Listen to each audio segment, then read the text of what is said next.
Welcome to Prajavahini. I'm Archana Swamy. This week's topic on Find Your Coach is empowering the specially abled.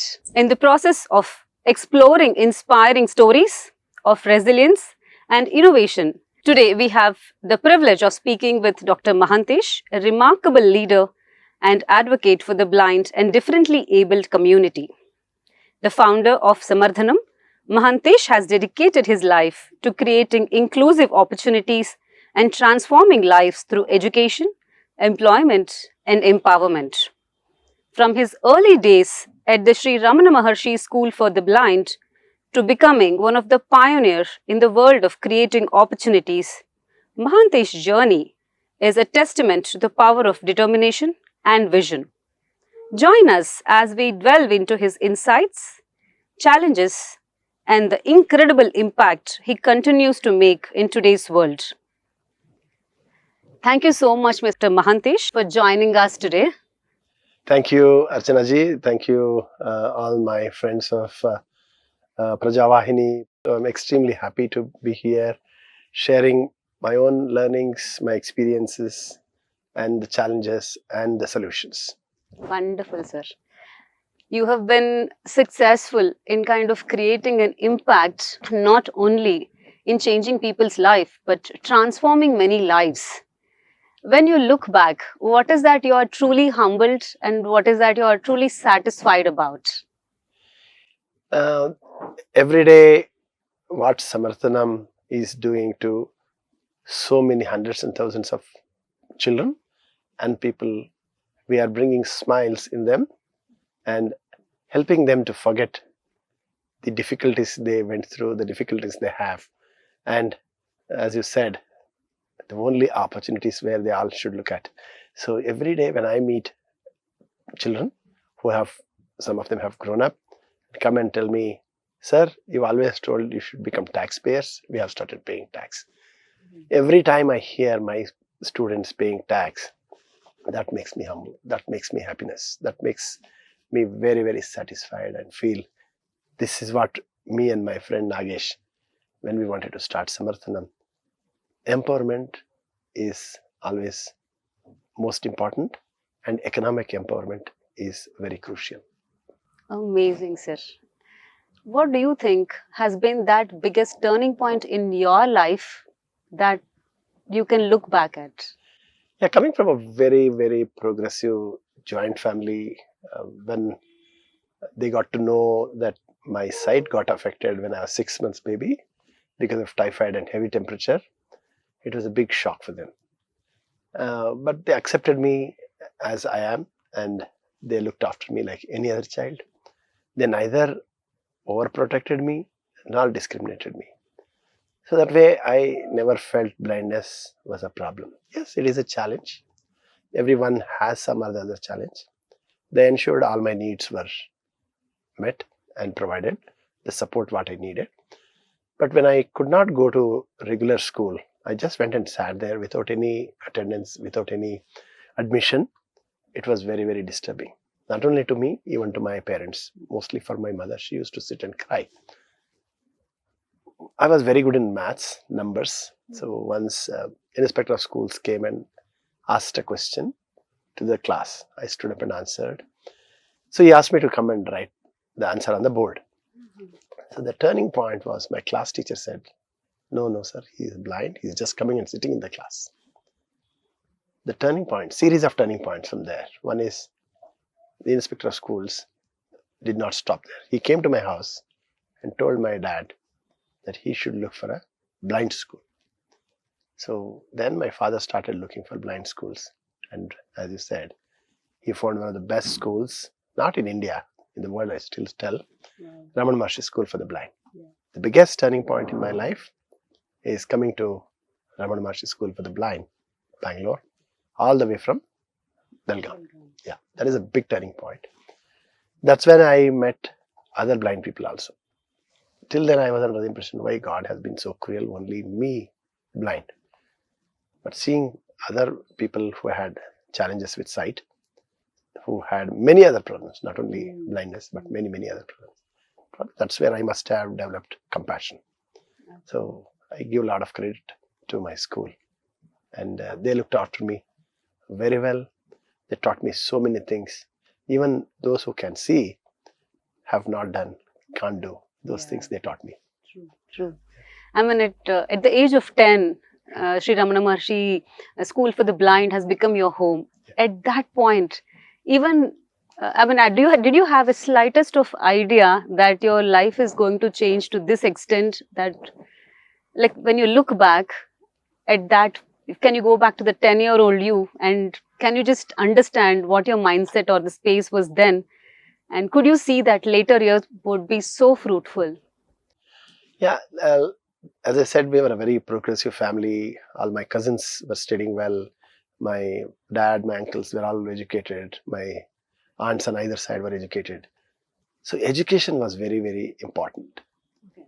Before coming to school, without education, I didn't know what my future is going to be. That was the biggest concern, worry for my parents. So this school made so much difference in my life. Mhm. And the ambition, the aspiration, which my family, my uncles, my dad, my mom, my siblings always kept me motivating. They always never told, you can't do anything, you can't see. They always said, you can, you are the best, you are intelligent, you are the most brilliant in our family. I was or not, I don't know, but No, the words of affirmation definitely led you to where you were. As you rightly said, I didn't know what my future is going to be. Mm. And I also didn't know that I will be able to do something like this, not only for myself and for people like me. So I'm very, very happy and delighted and feel very elated when I look back what, say, whether God or the support system I had, the family, the school, the colleges, a lot of volunteers, my teachers, and a lot of my friends.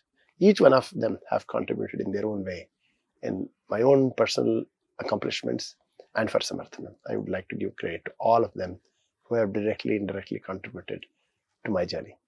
Wow, what an amazing journey you have been through. So let's go back to a little of your childhood so we understand what your challenges were and what your strengths were. When we come to know about your academics, it was almost always distinction. How did you even manage to always ace it all? My father could not have accepted me coming second to class. Okay. So never I got second, always first. And my sister, when I left for Bangalore, eldest sister next to me, I don't know what made her say this, but she said it. Anna, you can't see. ನೀನ್ ಕಾಣಲ್ಲ. ನೀನೇನ್ ಪಾಠ ಕೇಳ್ತೀಯ ಎಲ್ಲ ನೆನ್ಪಿಟ್ಕೋಬೇಕು. Whatever you hear, you should just remember. You can't read like us again and again. I think probably that struck very, very strong in my mind. So I stayed very attentive in the class. I need not read it again. So it used to be kind of like what you all say, photographic memory. So audio used to be used to mutter in my ears all the time. And whenever I wanted to write the exam or answer the question, I could just repeat it the exact verbatim as I had heard from my teachers. Wow. So being very attentive and very active, I used to study very little, but very attentive in the class. So that's your secret of acing it all. Yes, I always tell everybody you got to be very, very active in extracurricular activities also. So I stayed very active in sports, very active in cricket for the blind, general cricket also, before coming to blind school. And when I went to regular school before coming to blind school, I used to very actively participate with my friends. Yes, sometimes I was made to sit in the class when they had PT, because I could not have participated in some of the games. So those things were very, very disturbing. And I could not play like exactly how others were playing. But children, I always tell, children don't discriminate you. They always made sure you were with them. They accommodated, they addressed your needs and modified the game which suited my needs. So that way I feel I'm blessed, because I get to hear a lot of stories from my friends. They could not get this, they were discriminated, they were not allowed to be part of this, including the families. They were not taken to marriages of their own sisters and brothers. I never went through such situations. So, but if you really think that what all you missed, yes, each one misses certain things. I always look at what I'm getting, what I'm gaining, and what I have, rather than what I don't get, rather than what I can't. So I always look at what I can. That approach in itself, I Yes. think, led you. Could be. Yes. Amazing. So super inspiring. So learning and again teaching are completely different experiences. And when we were reading about you, like we got to know that you also briefly taught in the law school in Bangalore. Correct. So how has that experience been for you? So teaching was always a very, very interesting profession for me, because teachers are makers of whatever we are today. So a lot of respect. Guru Brahma, Guru Vishnu, Guru Deva Maheshwara, what we tell. Acharya Devo Bhava, after mother and father. So that respect was always imbibed in me by my family. So for having been a very bright academician and learned a lot and always answered, and I always expected teachers to be very, very learned. I can't accept some teachers who are not good in teaching. So I felt I should do this for some time. And while studying, also I used to share and teach to some of my classmates and my juniors. So this always has been. And my youngest sister always liked me going and teaching her history. When she was in 10th, previous night I had to go and talk to her and taught history. So this teaching was kind of natural. And yes, after my MA, MPhil, I got a chance to teach for a while. And what bored me was teaching the same lessons year after year. I think was a little boring. And Samarthanam and cricket for the blind, to be honest, made me skip classes. Sometimes as a student, I used to bunk classes, but it was not fair to bunk classes as a teacher. So I had to say goodbye to teaching and started devoting my time to empower persons who are like me. Wonderful. And you also were one of the early blind news readers on Chandana TV. Correct. ಆ experience ಹೇಗಿತ್ತು sir? ಬಹಳ ಚೆನ್ನಾಗಿತ್ತು. ಒಂಥರ Braille ಅಲ್ಲಿ ಬರ್ಕೊಂಡು I would like to thank Dr. Mahesh Joshi sir, who was the director of Doordarshan Bangalore. So he took the decision and gave me a chance to read. So ನನಗೆ ಈಗಲೂ radio ಕೇಳೋ ಹುಚ್ಚು. So whatever I am today, a lot of credit I would like to give to All India Radio. So All India Radio News ಕೇಳಿ a lot of general knowledge and ನಾಟಕ ಎಲ್ಲ ಕೇಳಿ. So ಯಾವಾಗ ಈ opportunity ಸಿಕ್ತು, I knew it was challenging. It's not easy because people who can see can look at the monitor and read. So I took the challenge, got the news written in Braille, and had to read with a similar pace, because you can't fumble, you can't struggle when you are reading news. It has to go with the flow. I could do it. It was a great experience, and even I still, when I go to Doordarshan, people identify me. Sir, yak barta illa. So hogak agta illa. So I could not keep up the schedule. So because of travels, I had to leave that also. But it was a great experience. ಬಹಳಷ್ಟು professions ನ touch ಮಾಡಿದ್ದೀರಾ sir. ನಿಮ್ಮ passion, ambition, ಎಲ್ಲ vision, it was always extraordinary. If you want to kind of round up on one skill that differentiates you from others, which enable you to go beyond your dreams and like build whatever you have built today, what is that skill you would acknowledge as? Constantly motivate people, bring happiness, erase negative attitude and disturbances. This is from the emotional point of view. Coming to physical infrastructure, build very, very comfortable, accessible, inclusive infrastructure where everybody lives happily, an equitable level playing field. Building a cricket stadium and a sports complex which is completely inclusive and accessible, international standard. So we have already acquired a 20-acre land for that in Doddabellapur, between Doddabellapur and Nelmangla Highway. So I want to see that completing at the earliest. We haven't started yet. So we're planning to take about 5 years plan, probably about 100 crore project. So this is going to be a a monument. It should become a monument in Bangalore.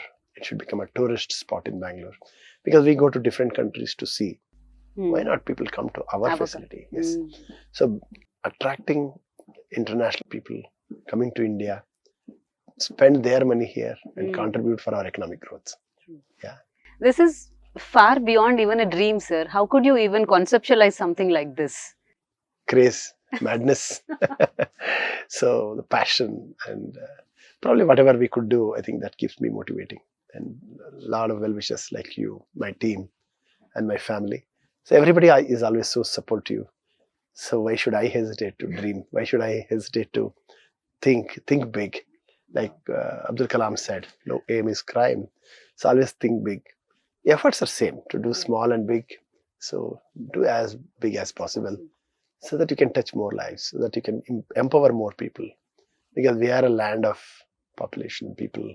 Number one in the world. Why not?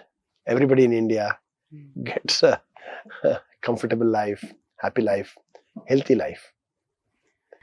But irrespective of whatever aims and dreams people have, they succumb to the challenges. And when physically a challenge is so dominant, not many would go surpass that and create a dream world that is a reality.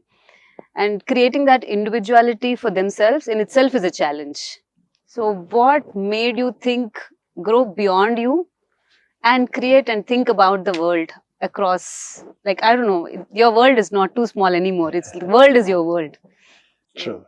Because like, as you said, the legacy we inherit, the support system I got from my family, from my schools, education institutions, and the leaders I met, the leaders I got inspired, I think they all have contributed significantly to think beyond myself. Because whatever we are today, it's all because those who thought beyond themselves.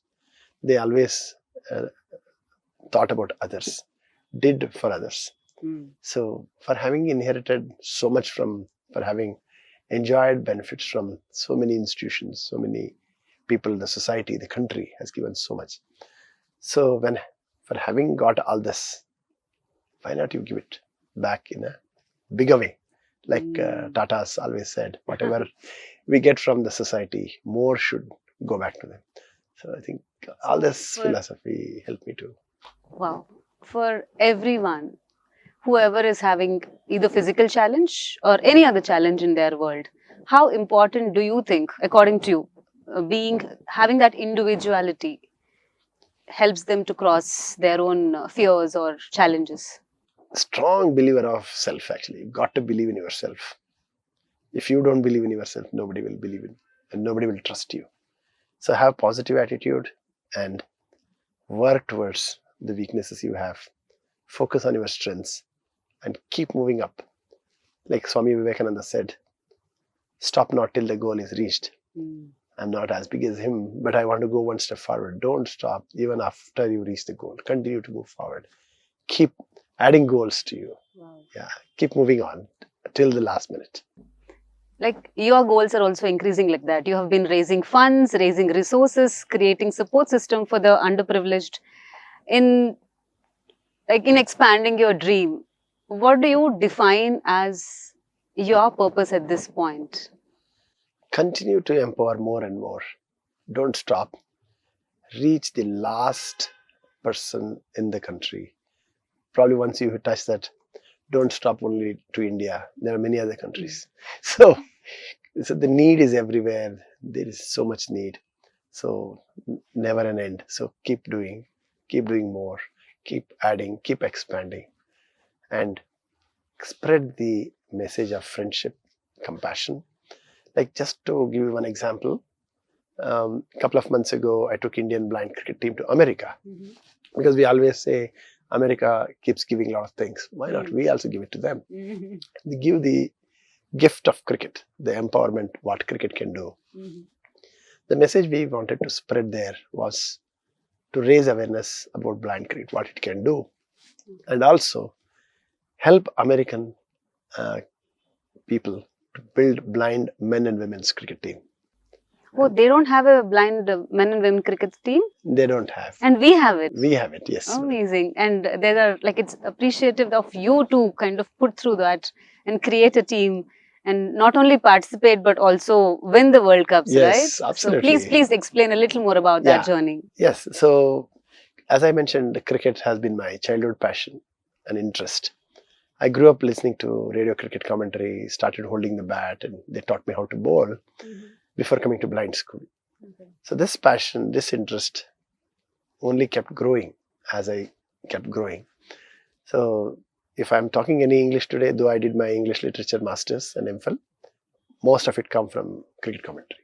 Wow. So for having enjoyed all the benefits of cricket, I introduced cricket in my school, and fortunately in 1990, first national cricket tournament was played in Delhi. I was the captain of my school, my team, and I played first 4 nationals. Then, like every in the regular cricket, is it, sir? This is a cricket tournament for the blind, madam. Okay. Yeah. Then I had to stop playing because my father was very keen that I should pursue my civil service exam and finish my MA MPhil. So as an obedient child, I stopped playing, but my interest never stopped. The organizers asked me to join them to help them manage blind cricket in South. And when they decided to move on in 2010, myself and my friend Nagesh, took over the responsibility of Indian blind cricket, entire country's blind cricket management. So Samarthanam decided to create an independent organization called Cricket Association for the Blind in India. So through this organization, Indian blind cricket is managed. So very minute we took the responsibility, we decided to create a world-class winning cricket team. Everybody likes winners. Everybody likes successful people. So we have to work hard and build the best of the team, and defeated Pakistan in 2012 because Pakistan was dominating blind cricket from 1998 to 2012. So winning against Pakistan, you know how important it is. Though we are best of the friends off the field, but when we both play like a regular cricket, the excitement is same. The competition is same or even more. So India has won 3 T20 and 2 ODI championship. Honorable Prime Minister invited our team twice and felicitated. All the presidents from Pranab Mukherjee till Madam Draupadi Murmu have met our team. And most of the ministers and many brand ambassadors like Yuvraj Singh, Rahul Dravid, Ganguly, they all have endorsed and supported us. So this cricket has made a big difference in the lives of our friends. They got government jobs, cash prizes, and former captain Ajay Reddy got Arjuna award this year. One of the first blind to get this award, and earlier captain had received Padma Shri. For me, I feel very satisfied what I could do. That's a commendable achievement, sir. And not only that, I think the self-esteem and dignity of a lot of people has enhanced after the world-class cricket has been come into the picture and they being representing India at the world-class level. So how has your journey been in that particular period of expanding your wings? I think I feel perhaps one of the only person who has played every possible role in blind cricket's journey of India. As a player, as a manager of the team, as a selector, as a secretary of the board, as a president of the board in India, and also was the president for 4 years of World Blind Cricket. So I think it's a remarkable journey, and cricket has taken me to places. Cricket has taken me to most important celebrities, and cricket has also helped me to empower and build confidence in thousands of visually impaired. Around 30,000 visually impaired men and women play cricket in India. So I feel that's a great number, sir. Yeah. So this we wanted to give it to US also. So one of the girl who is currently undergoing cricket training, the moment she met us in US, she decided to come down to India and learn cricket. And she has started speaking Kannada. Wow. In just 10 days. Amazing. The cricket has made such big difference, has connected people, has brought people from place to place, to country. And in 2017, madam, very interesting story. Really, sir.